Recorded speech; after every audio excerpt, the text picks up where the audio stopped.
Selamat siang teman-teman mahasiswa. Ketemu lagi kita di mata kuliah riset operasi. Kali ini alhamdulillah kita udah sampai modul ke-8. Di modul ke-8 ini kita akan belajar tentang teori keputusan. Oke. Seperti biasa untuk tinjauan umumnya nanti bisa dibaca sendiri. Dari sini saya mau menyampaikan bahwa di modul 8 ini ada 2 kegiatan belajar. Yang satu tentang pengambilan keputusan dalam keadaan pasti, dan yang kedua pengambilan keputusan dalam keadaan yang belum tentu atau belum pasti. Ya? Oh iya. Oke.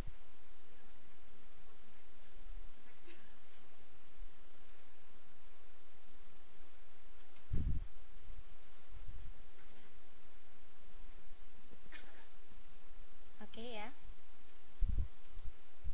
Oh, sama jangan lupa tugasnya nanti dikumpulkan ya. Oh, kalau misalnya ketinggalan nanti bisa atau di foto aja itu, terus nanti dikirimin ke Facebook. Oke. Nah, ini untuk yang pertama kegiatan belajarnya itu tentang pengambilan keputusan dalam keadaan yang pasti. Dimana di sini ada beberapa macam kondisi masalah ya. Yang pertama itu pengambilan keputusan saat tujuannya itu tunggal. Jadi saat kita itu tuh hanya ingin untuk mencapai satu goal atau satu tujuan saja. Nah, pengambilan keputusan dengan tujuan tunggal itu adalah saat kita hanya memiliki satu tujuan optimal dari beberapa alternatif solusi keputusan yang akan diambil. Contohnya adalah seperti ini. Suatu perusahaan akan menentukan saat pengambilan suatu perusahaan akan menentukan saat penggantian mesin yang dimiliki. Apakah mesin itu akan diganti setiap 1 tahun, 2 tahun, 3 tahun, atau 4 tahun, di mana harga beli mesin itu adalah harga beli mesinnya 5 juta, di mana data-data yang lain selain harga mesin adalah harga jualnya. Nah, harga jualnya di sini dalam satuan ribuan, tahun 1 3.000, tahun 2 2.600, dan sampai tahun keempat itu 1.600. Di sini kan dia mau menentukan pada tahun keberapa dia akan melakukan penggantian mesin. Nah, di sini didapatkan biaya pemeliharaan juga. Untuk tahun pertama 500, tahun kedua 800, dan semakin tahunnya banyak semakin besar biaya pemeliharaannya. Di mana di tahun keempat itu 2000. Oh, di buku baru modul 2 kalau di Oh, gitu ya. Oh, habis ini tinggal satu aja kok yang terakhir.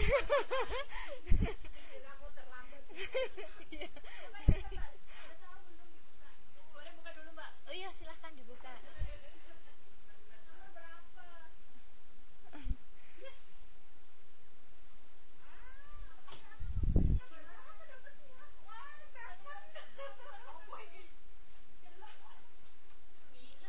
Oke. Oke, sudah ya. Oke, selain itu selanjutnya data-data itu kita olah. Dimana di sini harga jual kita kan dapatkan seperti ini ya. Kita plot ke sini. Lalu kita lihat dari harga jual ini, maka kita bisa lihat harga penurunan mesinnya berapa. Harga penurunan mesin itu kita dapatkan dari harga awal mesin pertama dikurangi harga jual dia. Oke. Jadi ya, ini kan dia punya yang namanya harga jual. Di sini kan kita pengen melihat kapan kita mau mengganti mesin. Kalau misalnya mau mengganti mesin, dan yang kasus kita ini adalah kita memperhatikan biaya, maka yang kita pilih adalah di mana biaya yang paling rendah pada tahun berapa untuk kita mau mengganti mesin. Kita punya pilihan di tahun pertama, tahun kedua, tahun ketiga, atau tahun keempat. Nah, kita punya data harga beli mesinnya, yaitu 5 juta. Terus kita punya data harga jualnya tiap tahunnya. Nah, dari harga jual itu kita bisa hitung harga penurunan harga mesinnya. Kalau harga jual di tahun pertama itu 3.000 atau 3 juta, di mana harga belinya itu 5 juta, maka penurunan mesinnya adalah harga penurunan mesinnya adalah 2 juta. 2 juta ini didapatkan dari, jadi harga penurunan mesin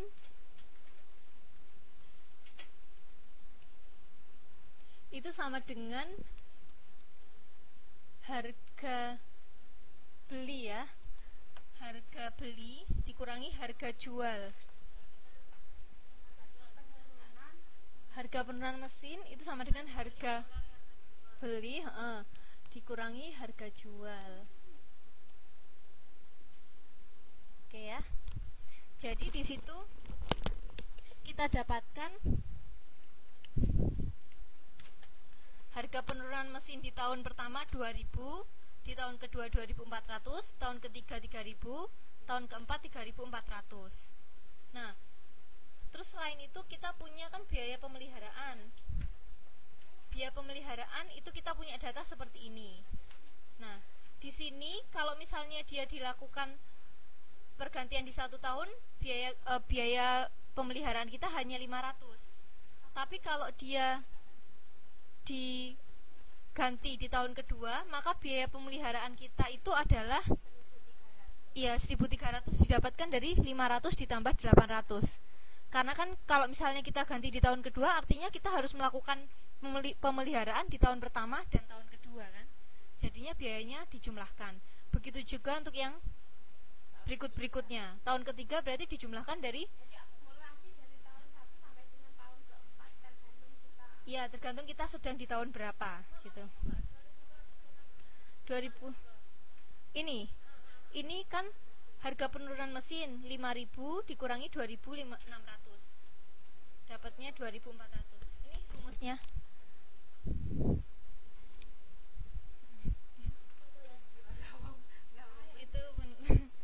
Itu ya. Kalau biaya pemeliharaan kumulatif hanya dijumlahkan saja. Nah, lalu jumlahnya dari biaya itu kan berarti biaya penurunan mesin sama biaya pemeliharaan. Itu akan menjadi jumlahnya. Oke. Kita masuk ke jumlahnya, teman-teman. Jumlahnya 2.500 ini kita dapat dari harga penurunan mesin ditambahkan biaya pemeliharaan kumulatif. Apa tak tambahin lagi? Ditulis sampai penuh, nanti habis, kalau misalnya sebelum saya hapus nanti difoto. Oke. Nah, di sini kalau untuk jumlah total biaya,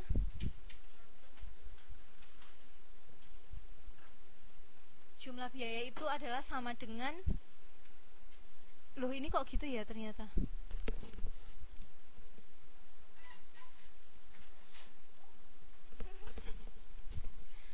Jumlah biaya itu adalah penurunan harga mesin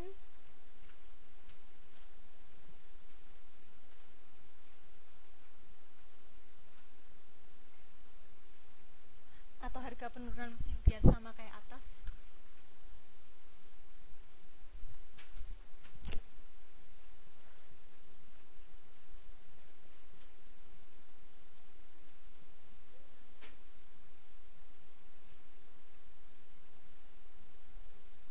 Ditambah dengan biaya pemeliharaan kumulatif.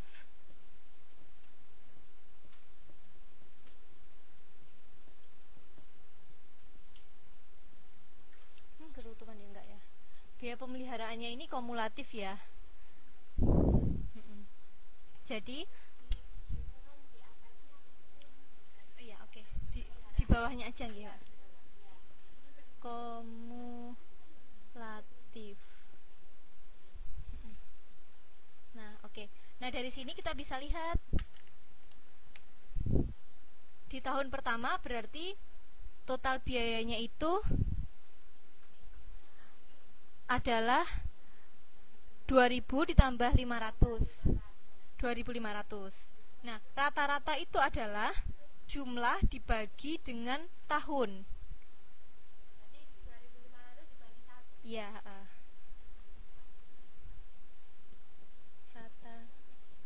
rata biaya itu sama dengan jumlah biaya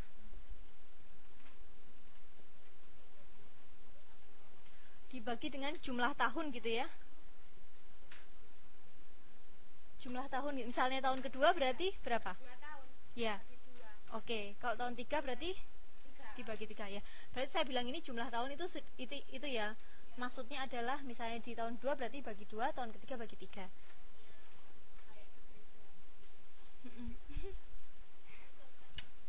Iya, menyusut. Nah, dari sini kita lihat kalau misalnya kita melakukan penggantian mesin di tahun pertama, maka kita mendapatkan jumlah biayanya itu adalah 2500. Yang mana jumlah rata-rata biayanya itu 2500 juga, karena dapat dari 2500 dibagi 1 karena dalam 1 tahun. Lalu untuk yang kedua, jumlah biayanya tahun kedua itu 3700. Didapat dari mana? Dari penurunan mesin ditambah dengan biaya pemeliharaan. 2400 tambah 1300, 3700. Rata-ratanya ya 3700 bagi 2 adalah 1850. Nah, begitu juga ini dilakukan ke semua alternatif ya, ke semua pilihan tahunnya. Di tahun ketiga dan juga di tahun keempat. Nah, karena di permasalahan ini adalah permasalahan yang membicarakan tentang biaya, untuk masalah biaya yang kita lakukan adalah mengambil biaya yang paling kecil. Dari situ kita akan lihat dari tahun 1, 2, 3, 4 itu biaya yang paling kecil ada di mana? Ternyata ada di tahun ketiga. Ini biaya paling kecil. Biaya paling kecil ini akan dipilih sebagai tahun kita akan melakukan penggantian mesin. Ya, seperti itu. Jadi di sini saat penggantian mesinnya itu adalah di 3 tahun.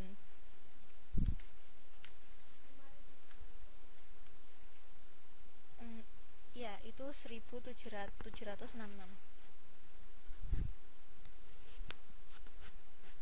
Oke.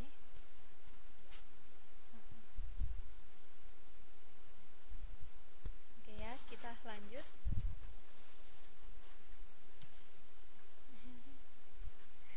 Oke, kita ada pertanyaan? Bisa lanjut ya? Oke, lanjut. Nah, kalau yang kedua masih pengambilan keputusan dengan tujuan tunggal. Namun di sini permasalahan kita adalah tentang apa ya istilahnya? Persentase kenaikan penjualan atau tentang keuntungan. Kalau tadi itu kan tentang biaya, yang mana kita akan pilih saat biaya itu paling kecil. Nah, kalau kita mendapatkan kondisi bahwa permasalahan kita itu adalah tentang permasalahan keuntungan, maka yang kita pilih adalah yang paling besar atau tinggi, ya. Di sini contoh soalnya adalah suatu perusahaan akan meningkatkan volume penjualan dengan salah satu usaha di bawah ini. Usahanya itu adalah dengan advertensi atau iklan, potongan harga, undian berhadiah, atau personal selling. Nah, di situ kita punya jumlah biaya maksimal itu 100 juta. Di mana dari situ data tentang kenaikan volume penjualan dan juga biaya dari masing-masing alternatif itu ada seperti berikut. Nah, dari sini kita kan dapat biaya dan juga dapat kenaikan jumlah penjualan yang sama-sama ini mereka ada di satuan ribuan. Nah, kalau misalnya kita lihat seperti ini kan kita nggak bisa bandingkan kan, karena dia tidak bersatuan sama. Soalnya yang satu 500 memang, misalnya gini, kita mau ambil yang biayanya paling kecil, undian berhadiah. Tapi kita lihat ternyata kalau kita ambil undian berhadiah, peningkatan volume penjualannya itu bukan yang tertinggi. Tapi kalau kita mau ambil dari kenaikan volume penjualan yang paling tinggi, itu personal selling, tapi dia biayanya paling besar. Nah, untuk itu agar mereka bisa dibandingkan, kita harus membuat sebuah persentase. Karena kalau persentase itu kan dibandingkan biaya dan juga volume penjualannya dibandingkan, sehingga kita akan memilih berdasarkan dua hal tersebut. Oke. Kalau misalnya kalau ada dua kayak gini kan pasti kita pengennya milih yang biayanya rendah dan juga volume peningkatan penjualannya tinggi. Tapi kan nggak ada yang punya seperti itu kan? Ya, karena nggak ada, kita pasti akan susah untuk memilihnya hanya dengan data yang belum diolah ini. Maka datanya harus diolah menjadi persentase kenaikan penjualan. Jadi kalau dengan biaya segini kita dapatkan kenaikan 600, itu berapa persen sebenarnya kenaikan kita? Ternyata kenaikan kita adalah 1.200. 1.200 ini bisa didapat dari nih. Iya, terus dikalikan 100%. Jadi persen kenaikan penjualan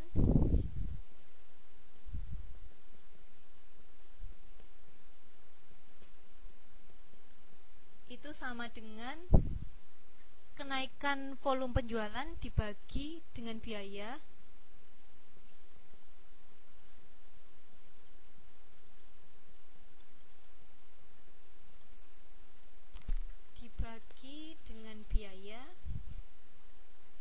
lalu dikalikan 100%.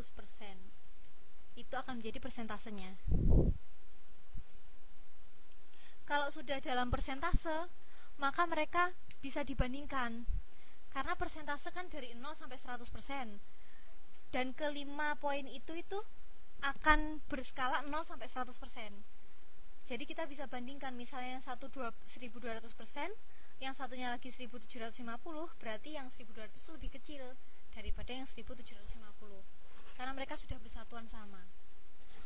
Kalau tadi kan satuannya masih berbeda.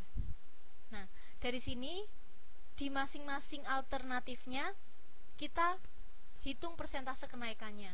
Yang pertama ini 6.000 dibagi 50 dikalikan 100%, dapatnya 1.200%. Yang kedua 700 dibagi 40 dikalikan 100%, dapatnya 1.750%, sampai ke alternatif yang terakhir. Nah, dari sini karena tujuan kita di sini adalah meningkatkan keuntungan atau meningkatkan penjualan, maka yang kita pilih adalah yang paling tinggi persentasenya. Jadi dengan yang paling tinggi kenaikannya. Oke, dan di sini kita dapatkan bahwa untuk meningkatkan volume penjualan bagi perusahaan ini adalah dengan menggunakan potongan harga, di mana potongan harga mendapatkan persentase kenaikan paling tinggi dibandingkan alternatif yang lainnya. Oke. Ada yang ditanyakan?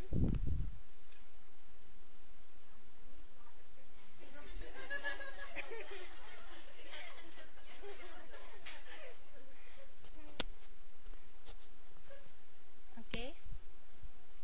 Lanjut ya. Mungkin bisa minta tolong difotoin dulu Mbak ini, Mbak.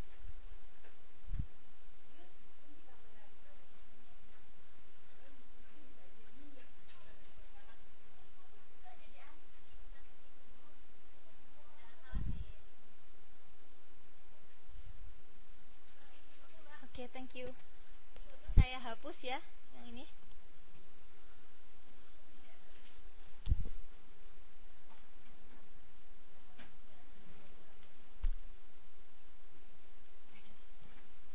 Oke. Masih membahas tentang keadaan pasti, yang mana di sini kita akan mempertimbangkan tujuan yang tidak hanya satu. Kita akan pertimbangkan tujuan ganda. itu di sini nanti kita akan membahas tentang pengambilan keputusan dengan tujuan ganda. Seperti apa itu tujuan ganda? Tujuan ganda itu saat kita tidak hanya mempertimbangkan satu tujuan, tetapi lebih dari satu tujuan. Jadi tujuannya ada macam-macam. Nanti di contohnya ada seperti apa itu bentuk tujuan ganda. Misalnya kita tidak hanya ingin menurunkan biaya, tapi juga ingin meningkatkan kepuasan pelanggan, misal seperti itu. Kan itu ada dua. Nah, caranya kalau misalnya ada dua tujuan, kita kasih bobot. Mana sebenarnya yang paling penting buat kita untuk kita prioritaskan? Apakah untuk memenuhi kepuasan pelanggan atau untuk menurunkan biaya? Kita kasih bobot di masing-masingnya. Nah, nanti setelah itu kita hitung persentase kenaikannya. Persentase kenaikannya atau hasil dari kenaikan yang diperoleh, atau kenaikan atau penurunan yang diperoleh yang kita istilahkan dengan N. Ini ada yang kebalik ya. Sorry, ini harusnya ini AIJ. Ini kebalik, ini ke sini, ini ke sini. Saya catatnya di papan tulis.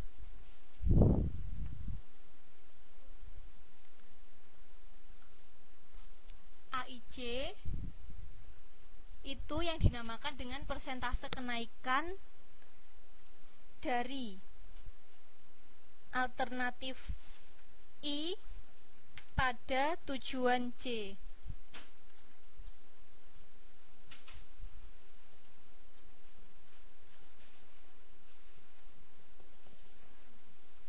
Karena kita bisa memiliki masalah tidak hanya kenaikan tapi juga penurunan, maka ini bisa dibilang persentase kenaikan atau penurunan ya.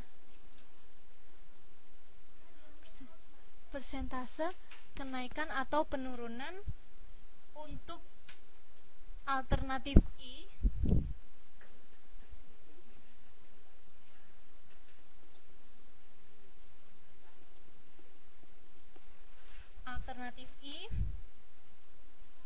pada tujuan J.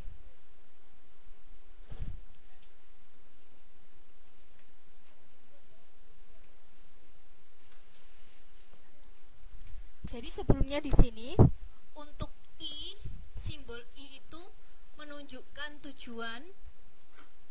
Kan kita tadi punya lebih dari satu tujuan yang kita kasih simbolnya dengan I. Lalu kalau J itu menunjukkan alternatif. Kebalik. J7 ya, kebalik, maaf.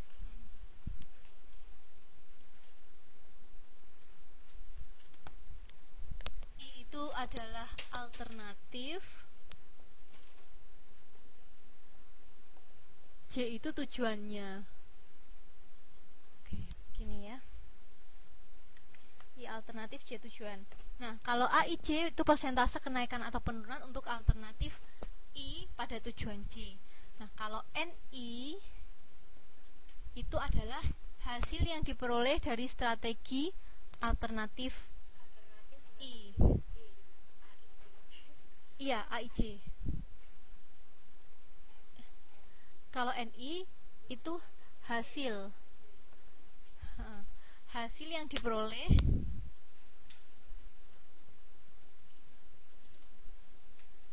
dari alternatif I. Ini yang kebalik. Gini ya.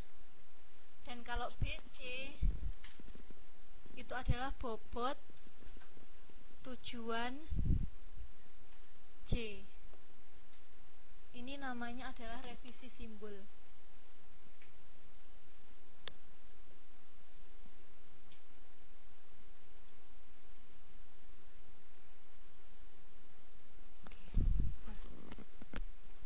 Jadi nanti di sini kan kita itu punya beberapa alternatif, ya. Contohnya sampai M alternatif.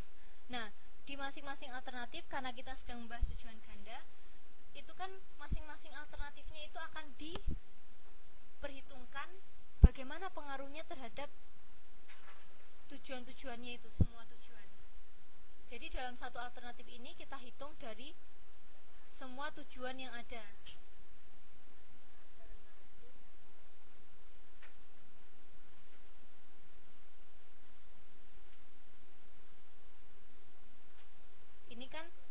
Ini kan persentase alternatif 1 pada tujuan C dikalikan bobot ke C.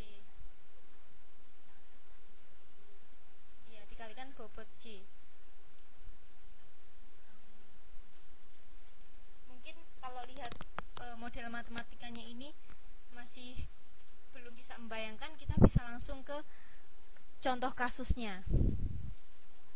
Contoh kasus, nah di sini.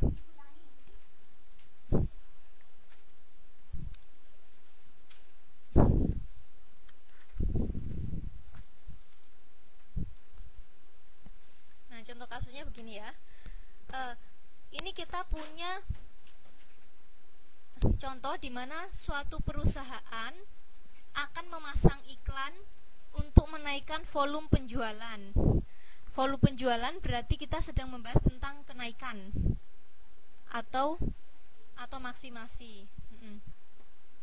Nah, tapi di sini nggak hanya menaikkan volume penjualan, tapi juga menaikkan laba usaha dan menaikkan harga saham.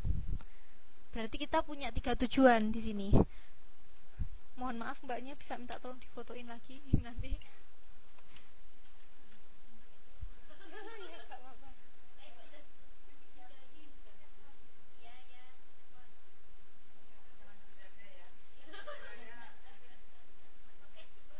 Oke, matur nuwun.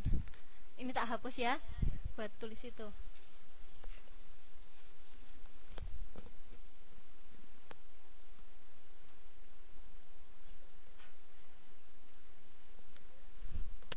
Nah, di sini dibilang perusahaan itu ingin memasang iklan. Memasang iklan untuk tujuan apa? Untuk 3 tujuan. Dimana tujuannya 1, menaikkan harga jual. Menaikkan volume penjualan. Oke, menaikkan volume penjualan.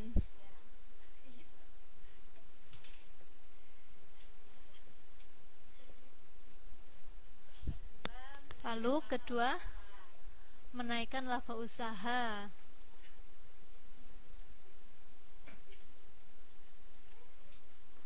Lalu yang ketiga, menaikkan harga saham.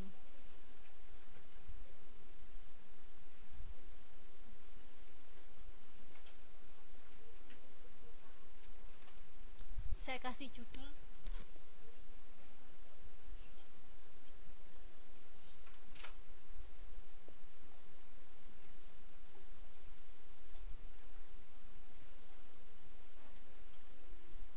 Oke ya. Nah, di sini kita punya 3 tujuan, di mana kita itu punya alternatif bisa memuatkan iklan itu di salah satu surat kabar. Jadi ada berapa alternatif di situ?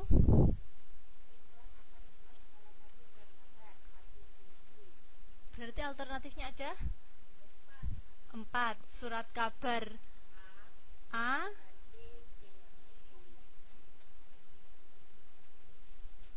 surat kabar A, surat kabar B, dan sampai surat kabar D.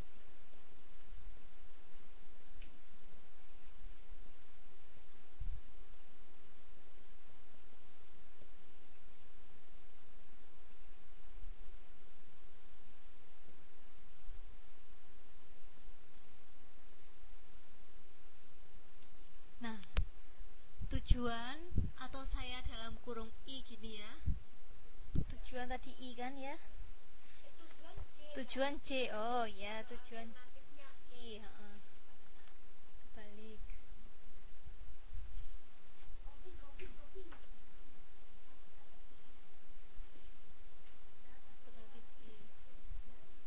Oke ya. Nah, dari situ kita dapat data seperti di tabel ini. Data dari surat data alternatif pada surat kabar A, B, C, D itu biaya iklannya adalah seperti ini, 500, 400, 900, 600.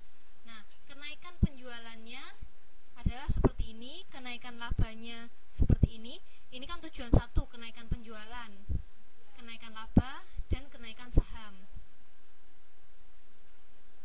Oke, nah terus tadi kita kan karena dia tujuannya ganda, apalagi yang kita butuhkan? Kita butuhkan bobot. Bobotnya berapa saja di situ? Bobot setiap tujuan adalah,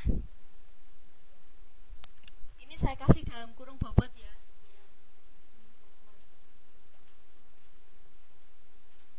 Bobotnya berapa? Kenaikan volume penjualan? Bukan. Iya, ini. Untuk kenaikan penjualan bobotnya 2. Terus kalau untuk 4. Kenaikan saham 1. Ini bobotnya ya. Nah, dari situ kita hitung pakai rumus tadi. Di masing-masing alternatifnya ini akan punya apa istilahnya tadi itu, hasil ya. Hasil alternatif.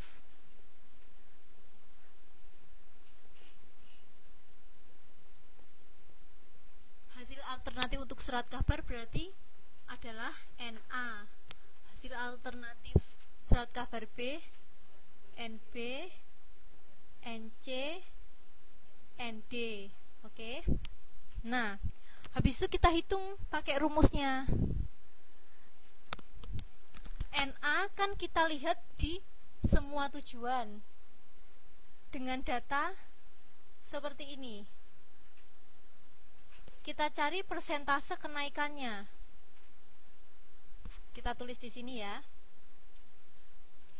NA itu kan sama dengan sigma. Sigma itu kan bentuk penjumlahan dari J. J itu adalah tujuan, sama dengan 1 sampai J-nya kan ada 3. 1 sampai 3. AIJ kan persentase kenaikan atau persentase penurunan. Yang mana untuk kasus kita adalah persentase kenaikan. Yang AIJ ini persentase kenaikan. Lalu ini dikalikan dengan bobotnya. Masing-masing persentase dikalikan dengan bobotnya masing-masing tujuan. Oke, dari sini kan kita punya 3 sampai 3J. AIJ itu persentase dari persentase I-nya kan jadi A ya. Ini A. Saya sama dengankan di sini. Ini nanti menjadi A. A1, B1. Ini ya, ini 1 2 3 4. Sorry.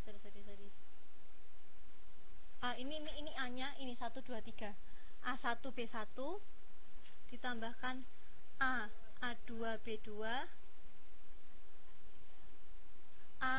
A3 B3. AIJ atau AA1 kan persentase kenaikan di sini kasusnya.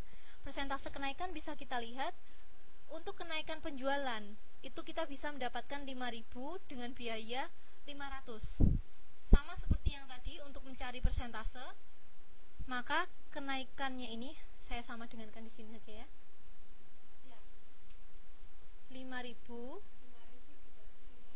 dibagi 500 kali 100%. Kita lihat bobotnya tujuan pertama berapa? 2. Kalikan 2 ditambah A2 di data berapa? Data A2 kan untuk kenaikan laba.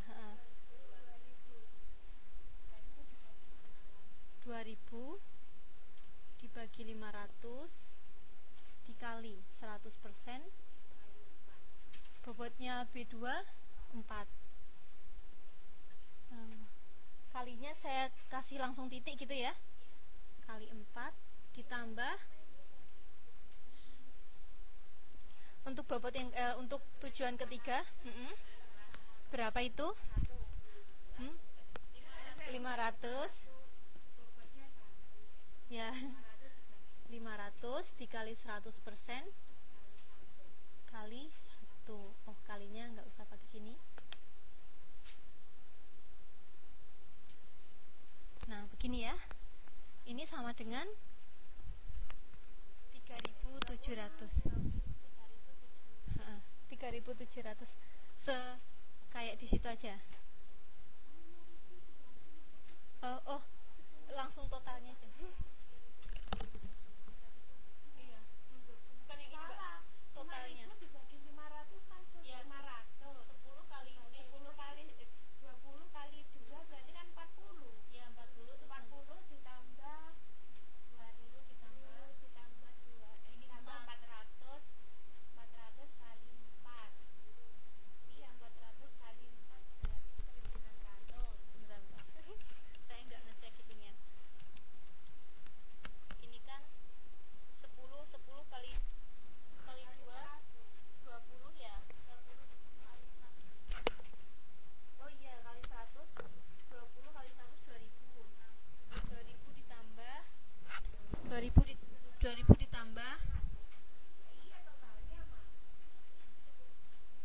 ditambah 400 tambah 4 1600 ditambah 100. Oke ya. Berarti oke.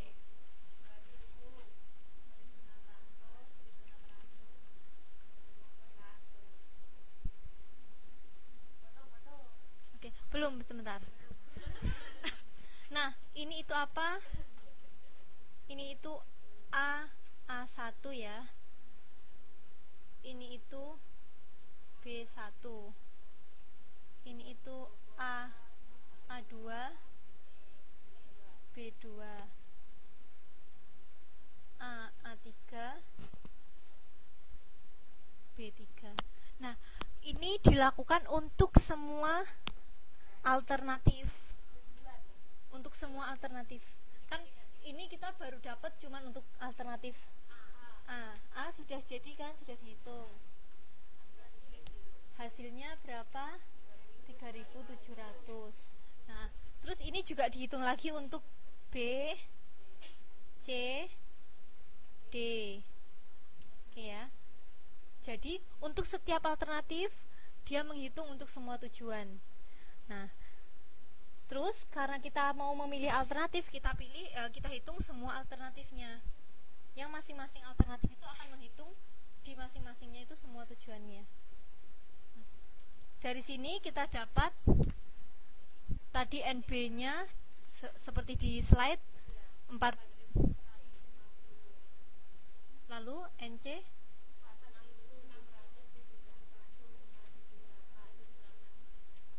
ND. Oke, dari sini mana yang terpilih? Karena ya, karena kita permasalahannya adalah pada kenaikan ya, jadinya kita pilih yang paling tinggi. Di sini optimal. Jadi kita akan menaruh iklan itu di surat kabar C, karena surat kabar C memberikan nilai kenaikan yang paling tinggi untuk perusahaan di semua dalam mempertimbangkan ketiga tujuan yang kita miliki. Gitu.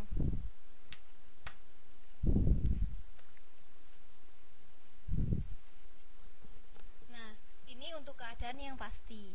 Lalu kita punya lagi kondisi, karena kalau keadaan sebenarnya itu belum tentu semuanya pasti kan, ada keadaan yang tidak pasti.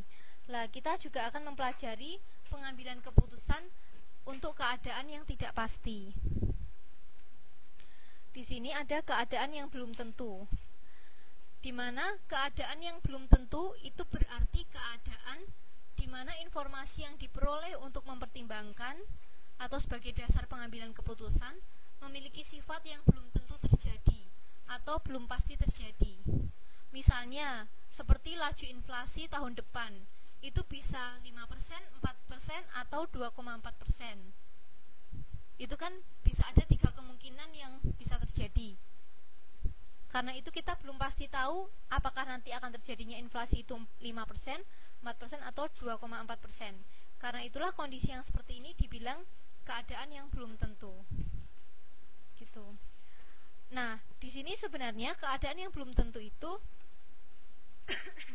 terbagi menjadi 2. Yang satu adalah keadaan yang mengandung resiko, di mana keadaan yang mengandung resiko ini terjadi apabila probabilitas terjadinya itu diketahui. Oke. Lalu yang kedua adalah keadaan yang benar-benar tidak pasti, yang mana probabilitasnya pun juga tidak diketahui. Nah, namun dalam modul yang kita bahas ini hanya akan membahas keadaan yang pertama, keadaan yang probabilitasnya itu diketahui. Oke.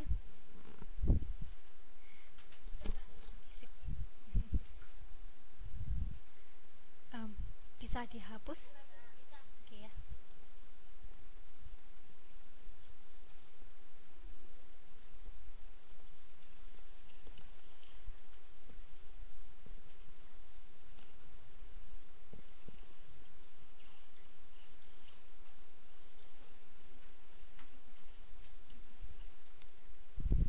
Nah, di sini kita juga punya rumus seperti yang tadi.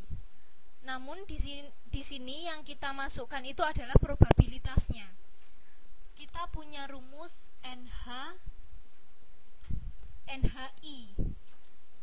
I itu menunjukkan alternatif dan J itu menunjukkan kejadian, kemungkinan kejadian.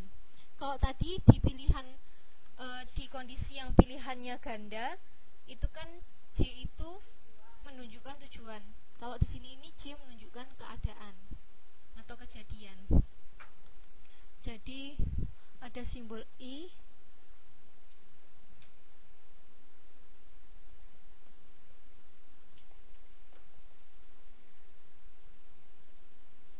NHI itu nanti rumusnya adalah penjumlahan dari J dari 1.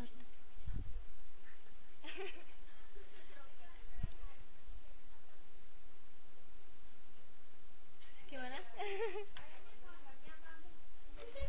1 sampai N. Ini probabilitas terjadinya keadaan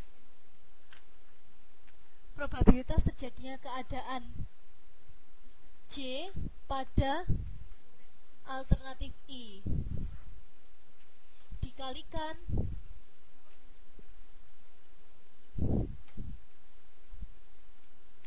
XIJ adalah hasil yang diperoleh dari kejadian J pada alternatif I. Jadi di sini NHI itu adalah nilai hasil dari alternatif I. Sedangkan PIJ itu adalah probabilitas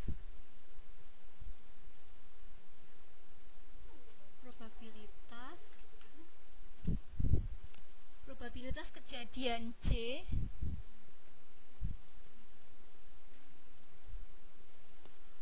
pada alternatif I. Sedangkan XIJ itu adalah hasil yang diperoleh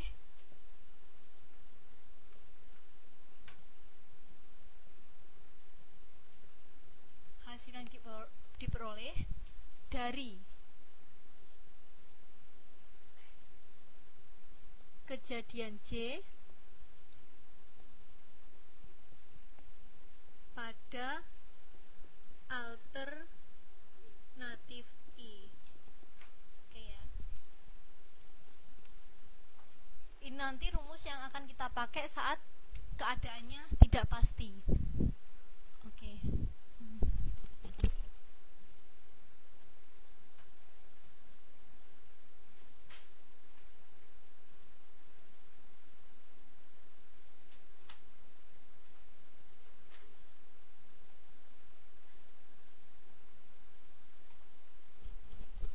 Lalu berikut adalah contoh soalnya.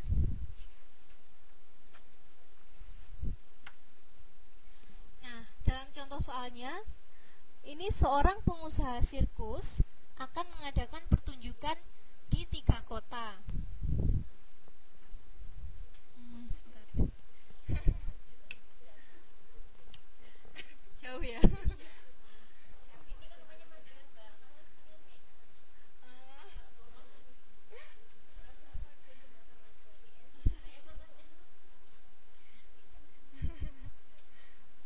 Oke, sirkus akan mengadakan pertunjukan di 3 kota. Di sini kemungkinan kejadiannya adalah kalau cuaca baik, maka laba yang diperoleh kalau mengadakan pertunjukan di Medan adalah 50 juta. Lalu kalau di Surabaya 40 juta. Kalau di Ambon 60 juta. Ini adalah kalau cuaca baik. Jadi di sini kita punya alternatif. Alternatifnya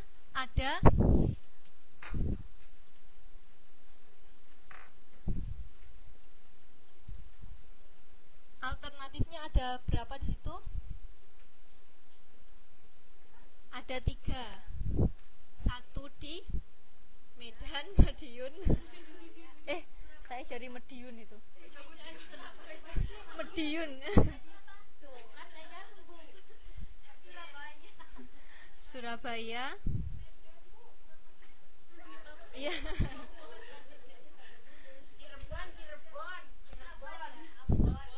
Ambon. Nah, ini alternatifnya. Oke. Terus kejadiannya adalah kemungkinan kejadian yang terjadi itu adalah cuaca baik sama cuaca tidak baik.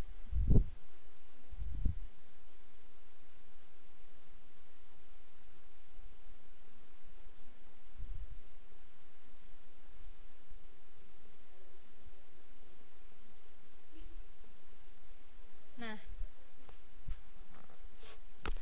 di sini kita punya data seperti ini.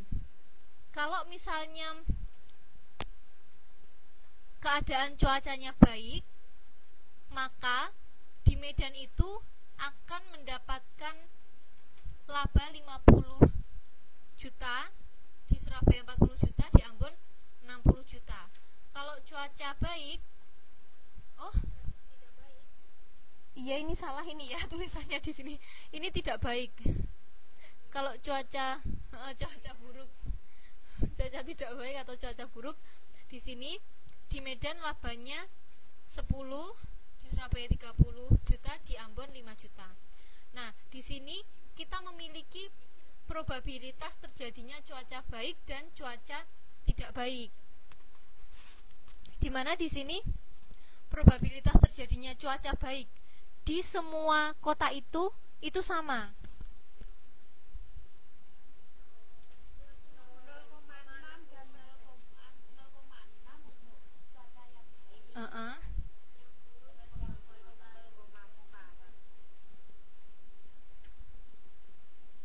Nah, kita akan lihat ini untuk semua alternatif ya. Karena di rumusnya itu kan kita bisa ada kemungkinan probabilitas kejadian itu untuk masing-masing alternatif bisa berbeda. Tetapi di soal kita ini probabilitas kejadiannya untuk semua alternatif itu sama. Nah, jadi di situ kalau misalnya kita ingin menghitung NH Medan gitu ya. Kita menghitung nilai hasil dari Medan. Itu adalah probabilitas cuaca baik dikalikan dengan labanya berapa? 50. Sebentar, itu berarti langsung aja ya.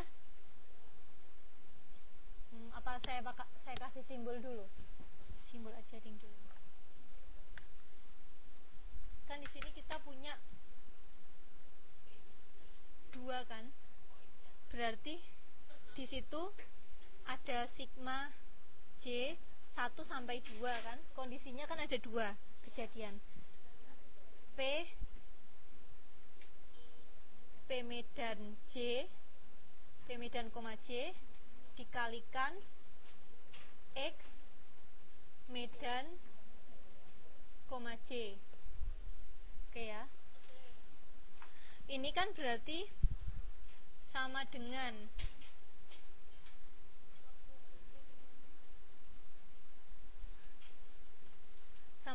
P medan 1 gitu ya. Cuaca baik tak bilang 1 ya. P medan 1 kalikan X medan 1 ditambahkan P medan 2 kalikan X medan 2. Karena persentase terjadinya kejadian itu sama di semua alternatif, di sini P medan 1 itu adalah terjadinya cuaca baik di Medan. Probabilitas terjadinya cuaca baik di Medan berarti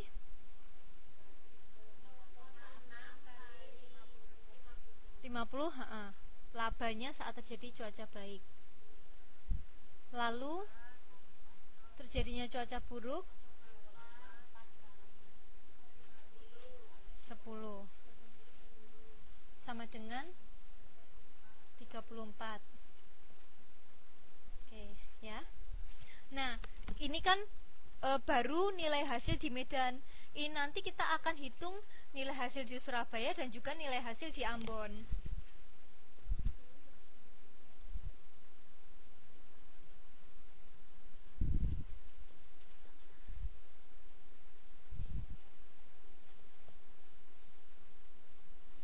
Nah, dihitung juga itu dapatnya adalah 36 dan 38.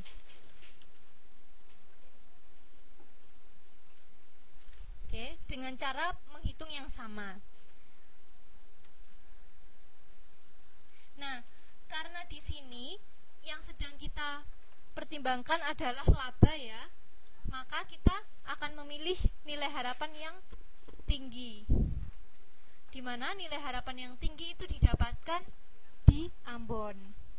Maka saat perusahaan ini mau memilih akan mengadakan sirkus di mana, maka Ambon adalah kota yang terpilih untuk mengadakan sirkus itu. Karena di Ambon itu akan mendapatkan nilai harapan yang paling besar, yaitu 38.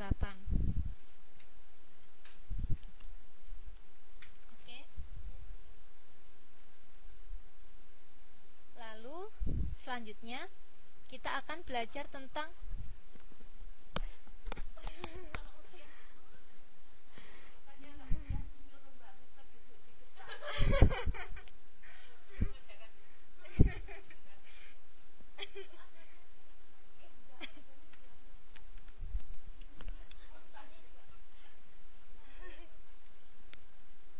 Oke, kita masuk ke pohon keputusan atau decision tree ya. Di sini pohon keputusan itu digunakan apabila alternatif yang akan dipilih itu terjadi dari beberapa alternatif lagi. Maka akan lebih mudah apabila digambar pohon keputusannya. Oke. Jika sudah mencatat selesai, nanti tolong dikasih tahu, akan saya hapus untuk kita. Udah ya. Oke. Sudah ya?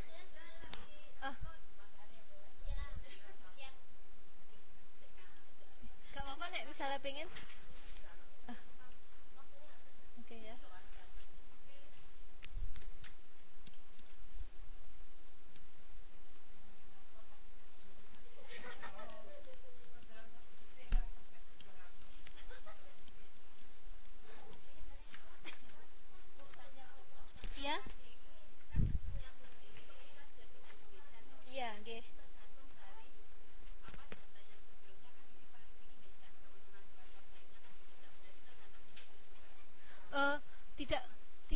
hanya tergantung di satu hal. Karena kalau misalnya keadaan cuacanya buruk kan dia paling kecil sebenarnya. Karena kita harus memikirkan terjadinya dua kondisi ini. Jadi kita nggak bisa memilih hanya salah satu. Makanya harus kita hitung nilai harapannya yang memasukkan dua kemungkinan kondisi itu. Okay.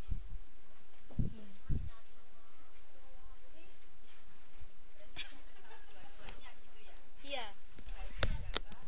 Hurufnya berapa? Baru kita hitung dua digabung jadi satu. Nanti hasilnya yang mereka dapatkan ya berapa? Nah, di sini ada sebuah contoh untuk membuat sebuah pohon keputusan.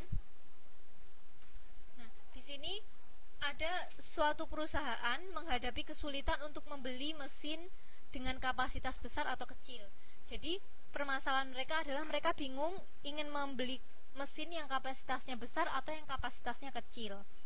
Nah, di sini dengan didasarkan pertimbangan kalau kemungkinan akan terjadi kenaikan permintaan barang dengan probabilitas 0,75% dan saat tidak ada kenaikan permintaan dengan probabilitas 0,25.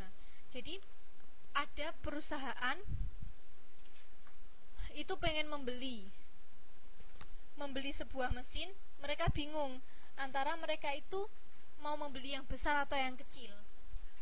Dan kondisi yang mereka pertimbangkan adalah saat terjadi, jika ada kemungkinan terjadi kenaikan permintaan atau mungkin tidak terjadi kenaikan permintaan. Jadi yang belum pasti di sini adalah saat dia bisa terjadi kenaikan permintaan atau nggak terjadi kenaikan permintaan. Itu mana yang akan dibeli gitu. Jadi di sini dia kan punya permasalahannya di sini adalah membeli mesin,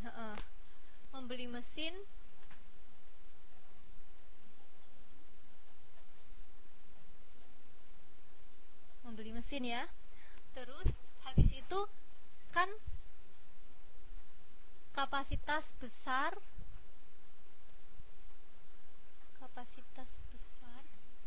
mesin besar.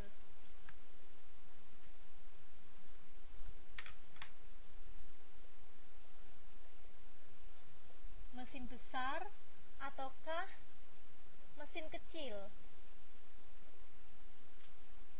Dimana masing-masing kemungkinan kita membeli mesin besar atau mesin kecil ini kan punya kemungkinan kejadian. Kejadiannya adalah permintaan naik dan permintaan tidak naik.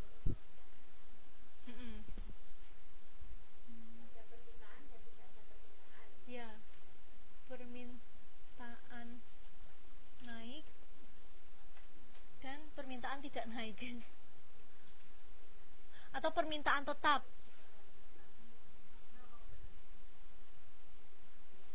Begitu juga ini. Untuk pembelian mesin kecil pun juga ada dua kejadian yang mungkin bisa terjadi, yaitu saat permintaan naik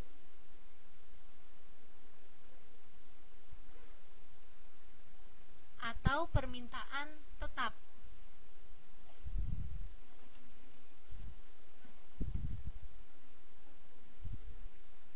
Oke ya.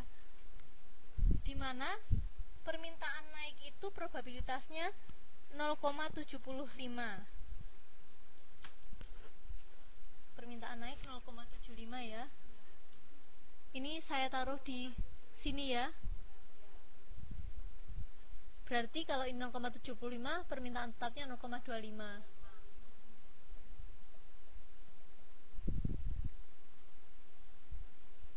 Di sini dijelaskan lagi sebuah kondisi. Saat membeli mesin besar, kalau permintaan meningkat, maka laba yang akan diperoleh adalah 1 juta, dan bila tidak adalah 200.000. Misalnya permintaannya naik 1 juta ya.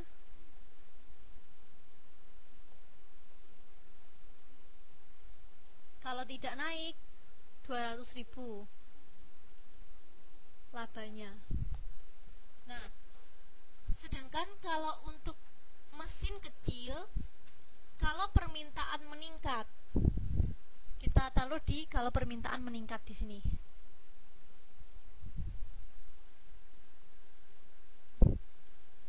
Itu di tahun pertama akan ada laba sebesar 100.000 saat permintaan meningkat.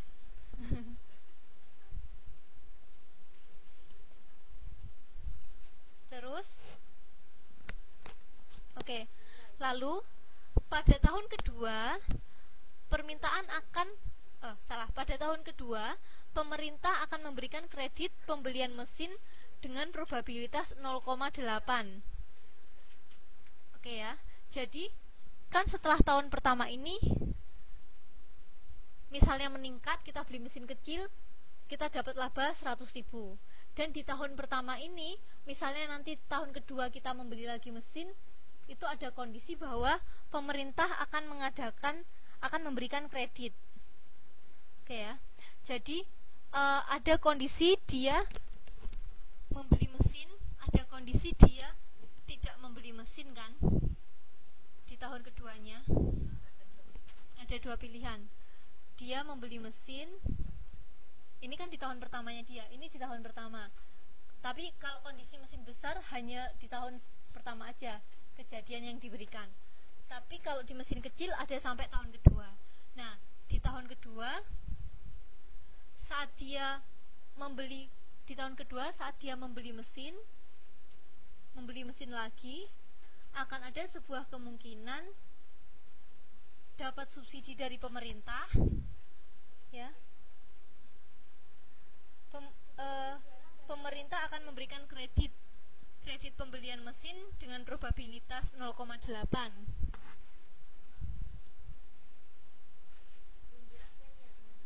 Oh iya, belum, maafkan, saya lupa. Sebentar. Terima kasih, Mbak.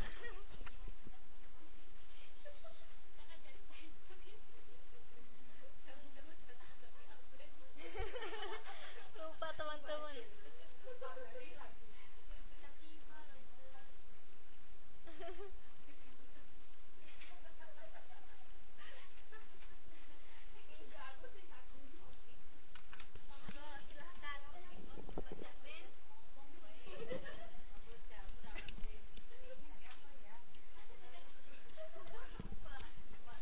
Ini ada kondisi pemerintah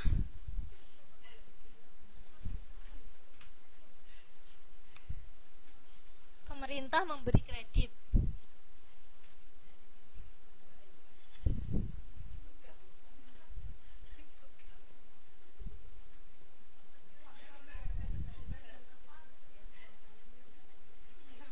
Lalu saat kita membeli mesin, ada juga kemungkinan pemerintah tidak memberi kredit.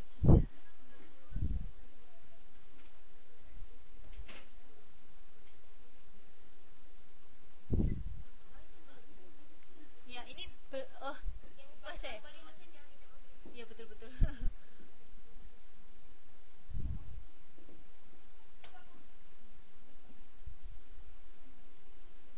Ini pemerintah tidak memberi kredit.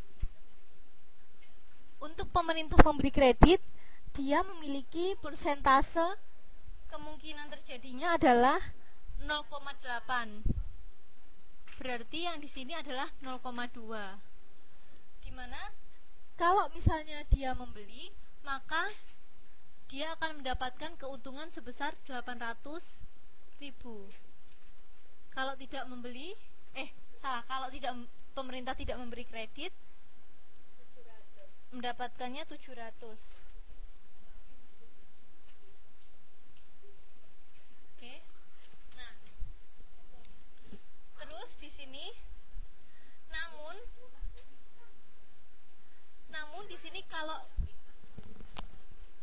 di sini kalau perusahaan itu tidak membeli lagi mesin di tahun kedua, maka laba yang diperoleh adalah 400.000.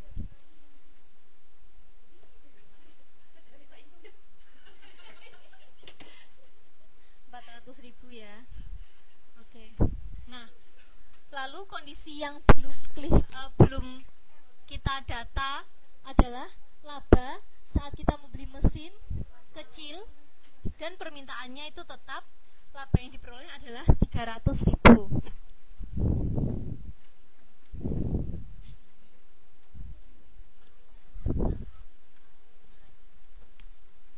Ketika permintaan tidak meningkat, artinya permintaan tetap, labanya 300. Nah, dari sini kan kita mau mencari nilai harapan dari mesin kecil dan nilai harapan dari mesin besar. Oke. Nilai harapan untuk mesin besar saya tulis di sini NH1. Untuk mesin kecil NH2.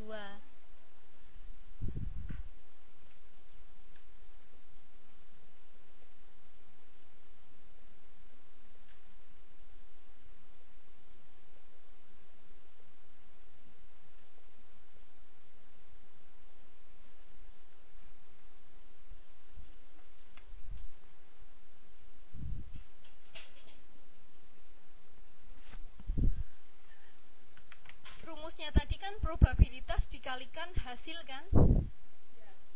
Probabilitas dikalikan hasil. Berarti kalau misalnya kita mencari nilai harapan mesin besar, maka 0,75 kali 1 juta. oke. Ya, ditambah 0,25 dikalikan 200.000. Kita dapatkan 800. 750 ditambah 50. Lalu yang kedua, kita mencari nilai harapan untuk mesin kecil. Di mana nilai harapan untuk mesin kecil ini kita hitung dari belakang ya. Kan dia kejadiannya kan ada dia runut-runut kan. Nanti istilahnya ada kejadian yang memiliki cabang kejadian lagi. Nah, di sini kita lihat dulu nilai harapan dari yang dia itu tuh membeli mesin sama tidak membeli mesin. Ini dan ini. Oke ya. Jadi ini ada, kan ini nilai harapan 2. Ini saya kasih nilai harapan 2A.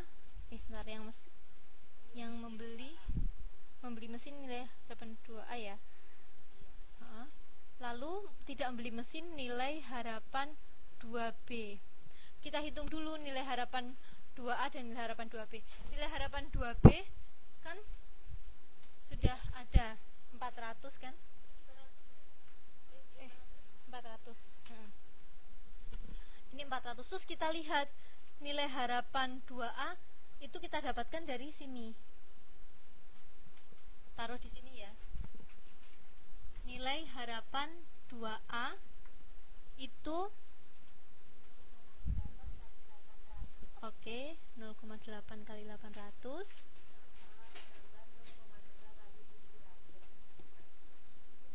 dapatnya 780.000 ya. Nah, berarti di sini yang ada di sini ini nilainya saya pakai warna beda ya.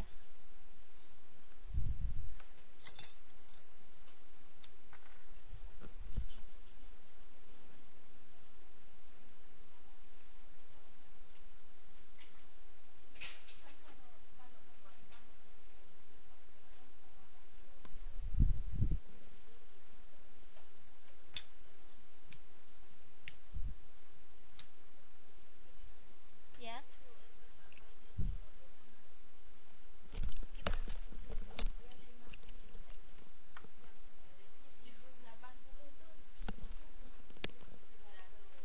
Oh,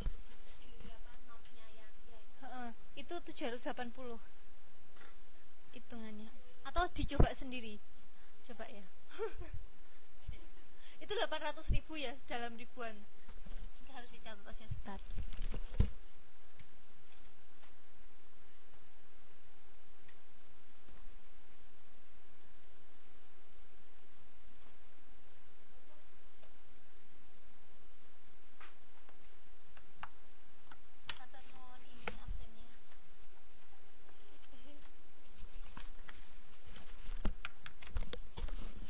Oke ya. Nah, setelah dari sini kita kan tahu nilai harapan 2A sama 2B. Nah, dengan melihat nilai harapan 2B 400, nilai harapan 2A 780, saya di sini langsung gini ya. Dengan melihat nilai harapan NH 2A 780, NH 2B 400, maka untuk tahun kedua kita akan lebih memilih, ini kan tadi laba, kita akan lebih memilih mana antara ini sama ini, merah sama biru, merah, karena kita lagi melihat laba, maka kita pilih yang paling tinggi, yaitu di tahun kedua kita akan membeli mesin. Oke ya, di tahun kedua kita akan membeli mesin. Nah, di sini berarti lalu setelah kita membeli mesin di tahun kedua, kita akan lihat NH2-nya, di mana NH2 itu kan kondisinya permintaan naik dan kita memilih untuk membeli mesin. Maka di sini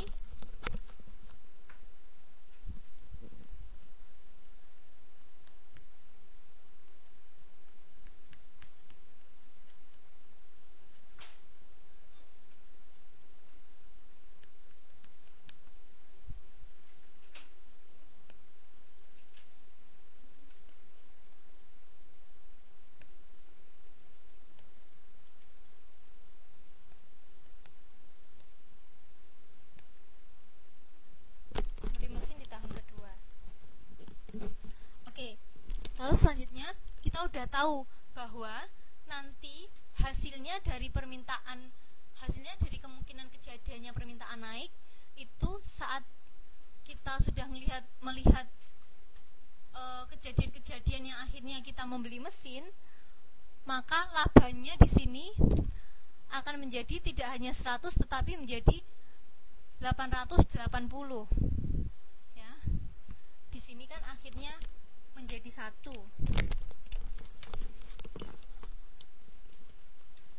Ini kan akhirnya kan dijumlahkan kan? Ini kan akhirnya untuk permintaan naik itu kondisinya labanya akan jadi 100 tambah 780 untuk pemilihan membeli mesin, karena membeli mesin yang terpilih. Jadinya di sini 880.000. Nah, untuk itu saat kita menghitung nilai harapan mesin kecil,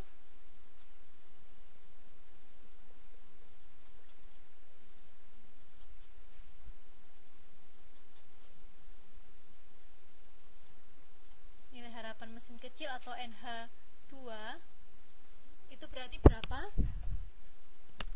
Saat kondisi permintaan naik, probabilitasnya 0,75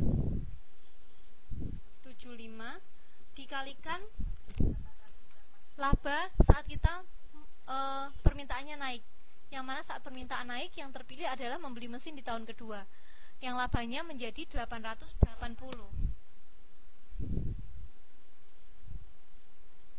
Ditambah saat permintaan tidak naik atau permintaan tetap, persentasenya 0,25 dikalikan labanya kemungkinan saat permintaan tetap 300. Lalu jumlah totalnya adalah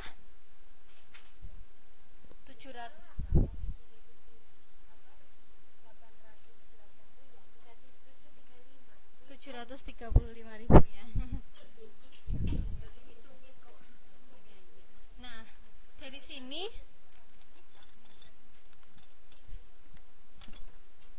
sini kita bandingkan antara NH1 dengan NH2 itu mana yang lebih besar. Karena kita NH1, karena kita melihat laba, maka NH1 itu yang akan dipilih. NH1 adalah yang optimal, laba tinggi. Oke. Jadi dari sini kita akan pilih NH1 untuk mesin yang akan kita pilih, yaitu kita akan memilih untuk membeli mesin besar. Begitu.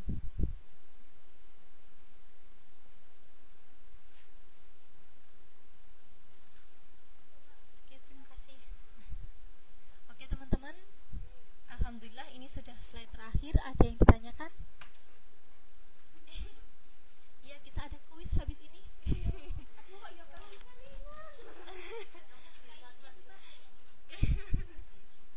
Kuisnya gampang kok, teman-teman.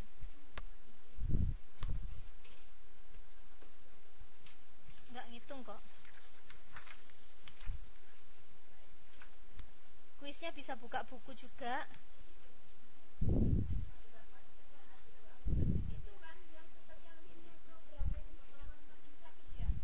Enggak, ini lebih gampang. Ini aja, yang tentang hari ini saja. Kan lebih enak toh, lebih bisa dibayangkan. Ya, oke. Mungkin bisa dicatat soalnya. Nah, dicatat ini saya dikte. Hari ini tadi kan kita belajar tentang pengambilan keputusan atau teori keputusan. Dalam teori bukan. Ini kuisnya tak dikte. Tolong soalnya dicatat ya. Karena saya juga nanti nggak